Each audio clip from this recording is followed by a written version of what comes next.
This is case file number 65, the lukewarm mirror. We look at the horror, the heartbreak, and the betrayal in this life, and our first instinct is to point a finger at the heavens. We cry out, God, how could you allow me to be abused all those years? Why was my mother killed by a gunman when all she was trying to do was make it home from work? Or why would you allow a child to be born sick or mentally ill, leaving me to care for them for the rest of their natural life? Why didn't you do or say something? We blame the Creator while completely ignoring the man-made medicines we put into our own bodies.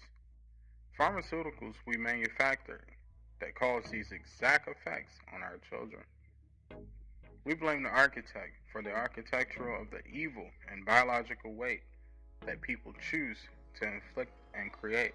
What we fail to realize is the weight of our own design. Humans are bound by the absolute freedom of choice. No one rolls out of the womb inherently good, and no one is born purely evil. It is a daily decision to lean toward one side, the other, or to linger in the gray space between. The text calls that middle ground lukewarm, a dangerous zone where someone flirts with light and darkness because they haven't been able to pick a side. Look at the timeline of our inventions.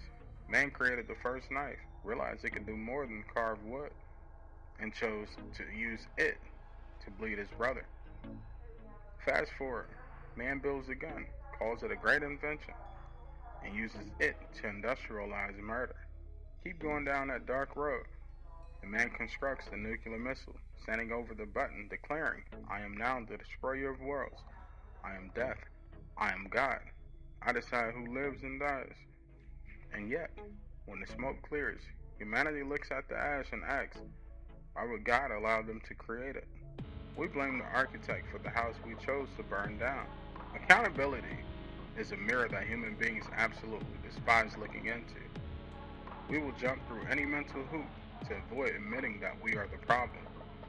A man could literally take the lives of his own parents and look you dead in the eye and say, it's their fault that they are dead, completely wiping his own hands of his actions. But there is a ceiling to the madness. An appointed time has been set for every single one of us to exit this earth. It's the ultimate reset button, ensuring that human wickedness eventually comes to a dead stop. Regardless of whether you die before or after you commit your evil, God gets the unnecessary blame. But the will to choose was put inside us. The choice remains yours. Stay in the light. This is Nightshift Noir, signing out. Watcher 6. Let's pretend you're staring into that mirror and you just found out there is no God. Who do you point the finger at then?